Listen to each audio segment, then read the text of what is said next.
Messieurs, est-ce que vous vous souvenez de cette sensation au réveil? Cette présence, ce signe matinal qui était là, naturellement, presque chaque matin, quand vous aviez 30 ans, 40 ans. Et puis un jour, vous avez réalisé qu'il n'était plus là. Ou moins souvent. Ou moins franc qu'avant. Et vous vous êtes peut-être dit, en silence, sans en parler à personne, est-ce que c'est fini pour moi? Je veux que vous entendiez ma réponse clairement, dès maintenant, non. Ce n'est pas fini. Et ce que vous ressentez, cette inquiétude discrète, ce questionnement au réveil, il n'y a aucune honte à en parler. Aucune.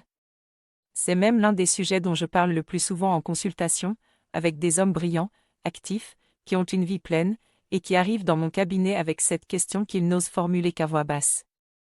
Je m'appelle le docteur Sophie Laurent, urologue depuis plus de 15 ans.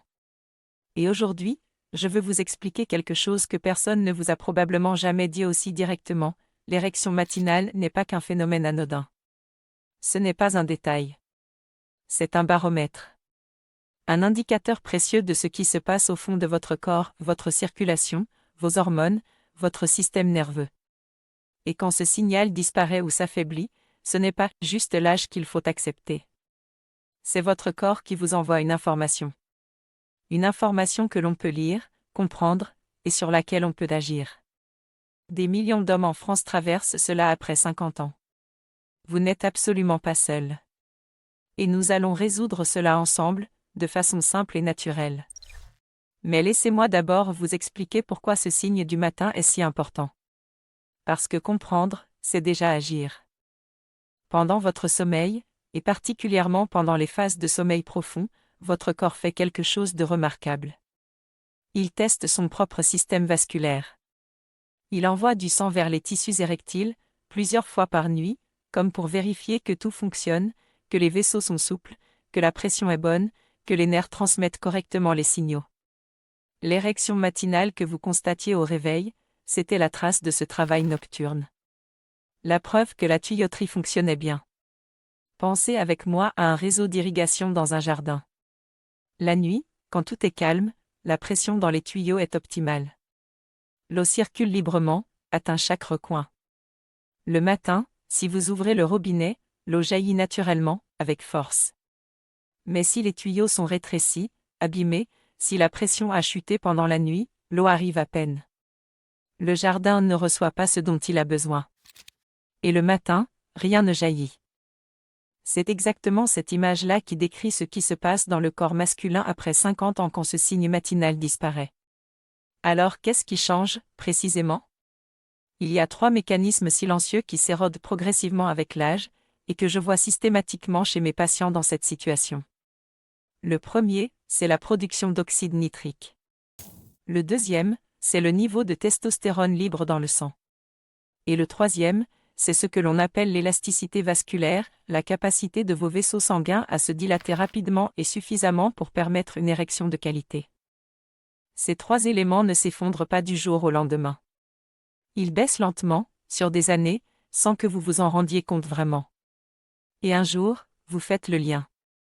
Un patient de 58 ans me le disait avec beaucoup de franchise lors d'une consultation, « Docteur, le désir est là. Complètement là.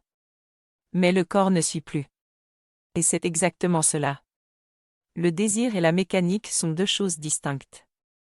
Le désir vient de votre cerveau, de vos émotions, de votre vie. La mécanique, elle, dépend de votre biologie interne. Et c'est cette biologie que l'on peut soutenir. Maintenant, il y a quelque chose que peu de gens savent, et que je trouve fascinant après toutes ces années de pratique, le moment de la journée qui a le plus d'impact sur cette mécanique biologique, c'est le matin. Et plus précisément, ce que vous faites ou ne faites pas dans les 30 à 60 premières minutes après votre réveil. Voici pourquoi. La testostérone atteint son pic naturel tôt le matin, juste après le réveil. C'est le moment où votre corps a produit le maximum de cette hormone pendant la nuit, et où elle est disponible pour travailler, pour soutenir votre énergie, votre vitalité, votre réponse intime. Mais ce pic, il est fragile. Il est sensible à ce que vous allez lui donner à manger dans les minutes qui suivent. Et si vous lui donnez les mauvais signaux dès le départ, vous gâchez cette fenêtre hormonale précieuse avant même que la journée ait vraiment commencé. Ce que font la plupart des hommes au petit déjeuner, en toute bonne foi, sans le savoir, c'est exactement ce qui sabote ce pic matinal. Un café à jeun, des tartines avec de la confiture, un jus d'orange du commerce, des céréales sucrées, tout cela provoque un pic de glycémie suivi d'une chute rapide. Et cette montagne russe du sucre dans le sang, elle a un effet direct et documenté sur la circulation fine, sur la souplesse des vaisseaux, et sur la capacité de votre corps à produire correctement cet oxyde nitrique dont je vais vous parler dans un instant. Je vois cela tous les jours. Des hommes qui se demandent pourquoi ça ne va pas, qui font des efforts par ailleurs, et dont le petit déjeuner est en train de travailler contre eux chaque matin, silencieusement, systématiquement. Parlons maintenant de cet oxyde nitrique, parce que c'est la molécule centrale de tout ce dont nous discutons. Et je veux vous l'expliquer simplement, sans jargon, parce que c'est vraiment la clé de voûte de tout le mécanisme érectile. L'oxyde nitrique, c'est ce que j'appelle le « bouton ON » de l'érection. C'est une molécule produite naturellement par les cellules qui tapissent l'intérieur de vos vaisseaux sanguins. Quand elle est produite en quantité suffisante, elle envoie un signal aux muscles qui entourent ces vaisseaux pour qu'ils se relâchent, qu'ils s'ouvrent, qu'ils laissent entrer le sang en abondance. Sans oxyde nitrique en quantité suffisante, les veines ne s'ouvrent pas correctement. Le sang n'afflue pas. Et l'érection ne se forme pas, ou se forme mal. Après 50 ans, la production d'oxyde nitrique diminue de façon naturelle. C'est documenté, c'est mesurable, c'est universel chez l'homme vieillissant. Mais, et c'est là où la bonne nouvelle arrive, cette production peut être soutenue, stimulée, relancée. Pas par des médicaments forcément. Pas par des pilules bleues qui forcent mécaniquement une érection sans s'attaquer à la cause profonde. Mais par des signaux alimentaires précis, envoyés au bon moment, de façon régulière.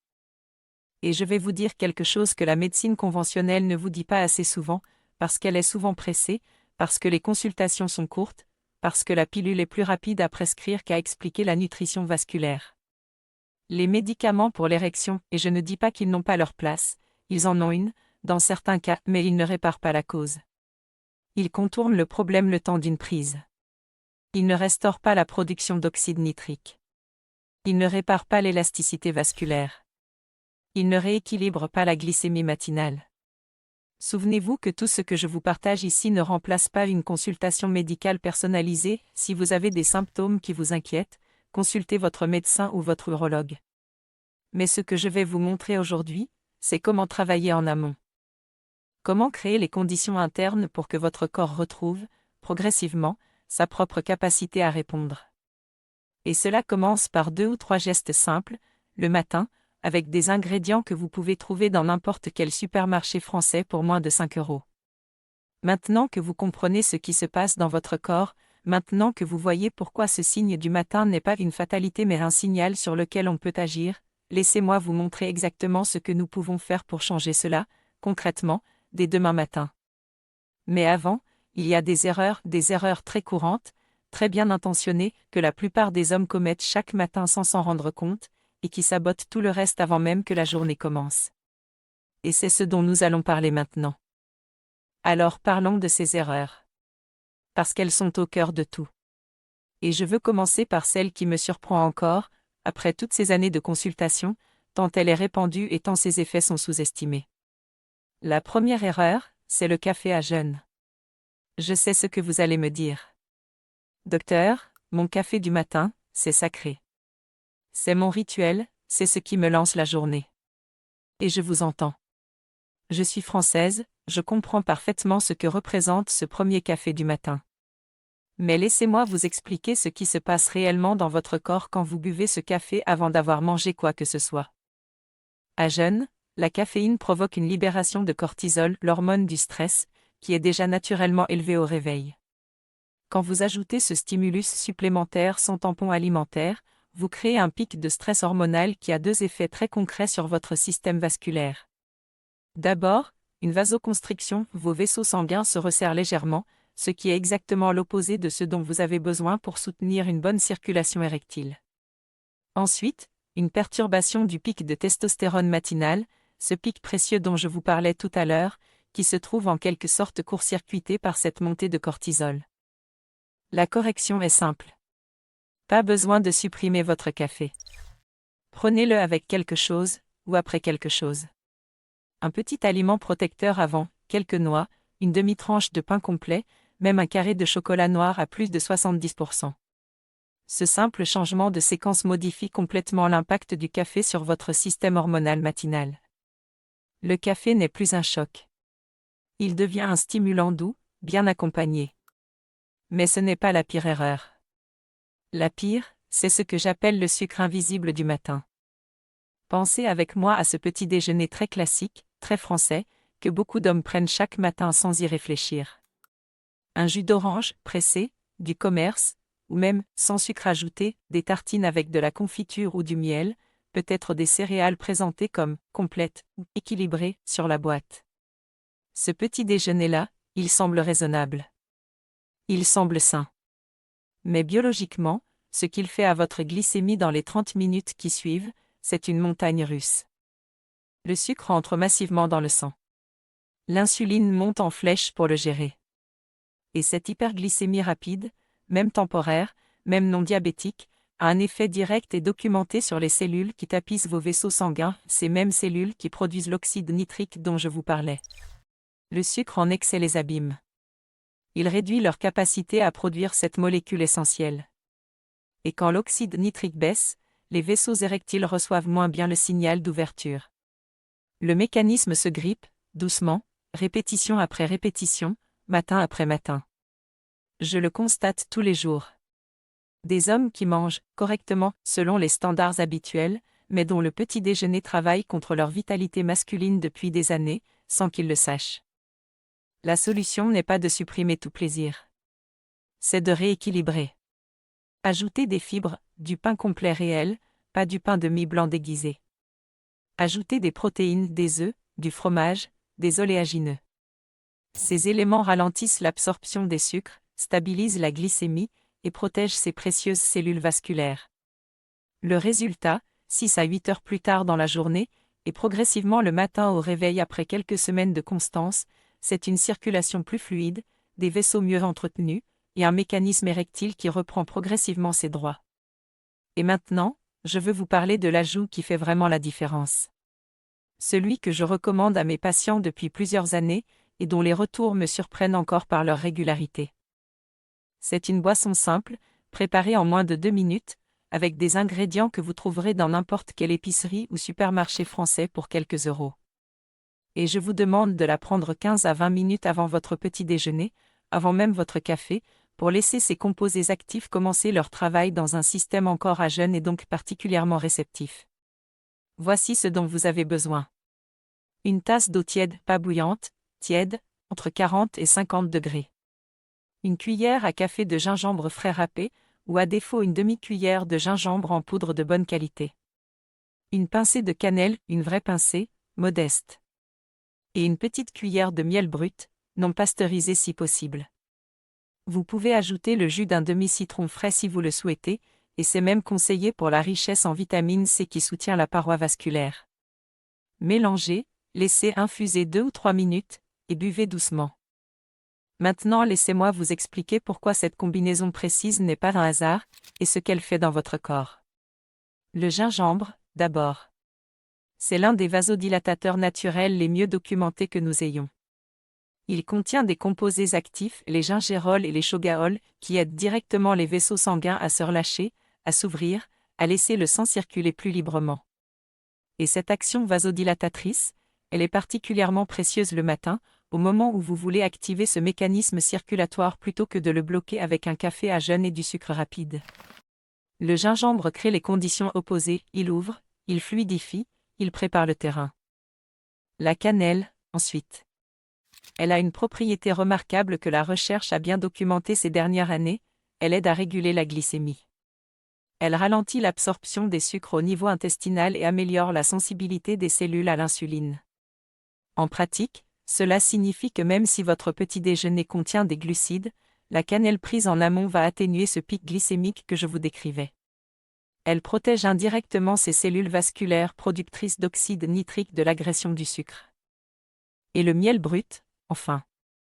À petite dose et de bonne qualité, il apporte des sucres complexes qui nourrissent les cellules de façon progressive, sans le pic brutal du sucre raffiné. Il contient aussi des composés polyphénoliques aux propriétés anti-inflammatoires qui soutiennent l'environnement vasculaire. Et il rend cette boisson agréable à boire, ce qui n'est pas un détail, parce qu'un rituel que l'on ne prend pas de plaisir à suivre est un rituel que l'on abandonne. Maintenant, je dois vous parler d'une troisième erreur, et celle-ci concerne le dosage. Parce que beaucoup d'hommes, quand ils découvrent quelque chose qui semble efficace, font l'erreur de se dire « si une cuillère c'est bien, 2 cuillères ce sera mieux ». Et en matière de gingembre notamment, c'est une erreur qui peut vous coûter une matinée de confort digestif.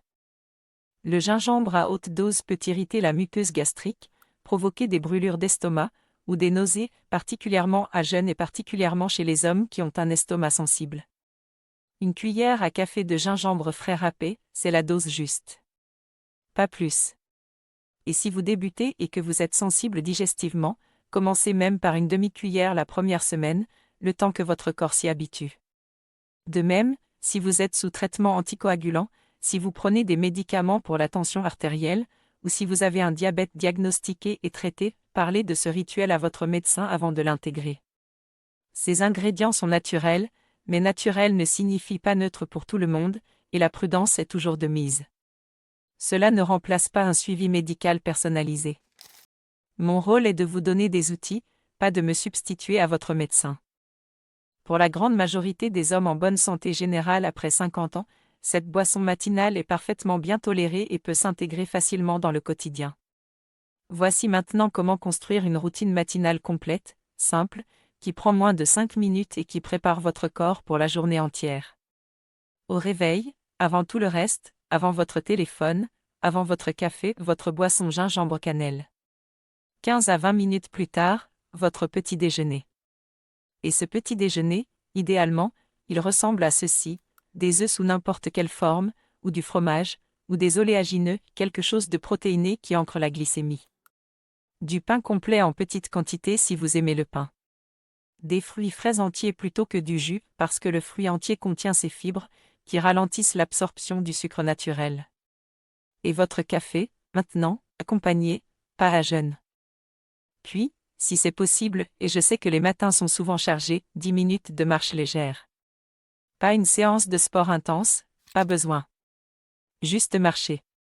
Parce que le mouvement, même doux, active la circulation périphérique, stimule la production d'oxyde nitrique dans les vaisseaux en mouvement, et envoie à votre corps le signal qu'il est vivant, actif, en bonne santé. Ces 10 minutes de marche après le petit déjeuner ont un impact mesurable sur la circulation de la journée entière. Je le dis à tous mes patients, et ceux qui le font le remarquent. Maintenant, la question que tous les hommes me posent, quand est-ce que l'on commence à voir une différence? Je vais être honnête avec vous, parce que c'est important.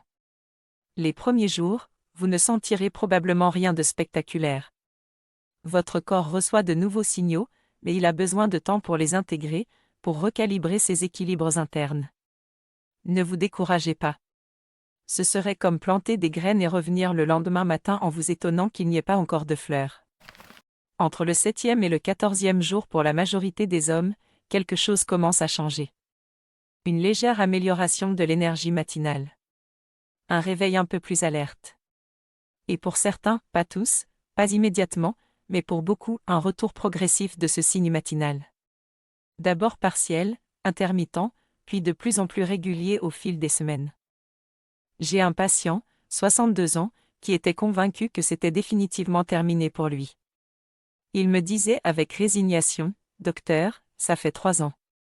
Je ne compte plus dessus. » Nous avons commencé par ce rituel matinal, ajuster son petit déjeuner, ajouter la marche. Au bout de 3 semaines, il me rappelait, presque surpris lui-même, « Ça revient. Pas tous les matins encore, mais ça revient. » Et cela, après 3 ans d'absence. Parce que le corps, même après 50 ans, même après 60 ans, répond quand on lui donne les bons signaux. Il a juste besoin qu'on les lui envoie de façon cohérente et régulière. Messieurs, chers amis, voici le message que je veux que vous emportiez avec vous aujourd'hui. Votre âge n'est pas une condamnation. Ce que vous ressentez n'est pas une porte qui se ferme définitivement, c'est une porte qui demande une clé différente de celle que vous utilisiez avant. Et cette clé, elle est simple, elle est naturelle, elle est accessible. Elle commence par ce que vous mettez dans votre corps le matin, dans ces premières minutes qui programment tout le reste de la journée. Vous pouvez agir. Dès demain matin. Avec une tasse d'eau tiède, du gingembre, de la cannelle, et un peu de miel. Ce geste simple, répété avec constance, peut changer quelque chose de réel dans votre corps. Progressivement, honnêtement, durablement. Si cette vidéo vous a parlé, si vous vous êtes reconnu dans ce que j'ai décrit, écrivez en commentaire « Je commence demain ». Cet engagement envers vous-même, il compte. Et abonnez-vous pour recevoir d'autres conseils comme celui-ci, simple, sérieux, fondé sur ce que j'observe chaque semaine dans ma pratique. Messieurs, il n'est jamais trop tard. Votre corps vous écoute encore. Donnez-lui les bons signaux, et il vous répondra.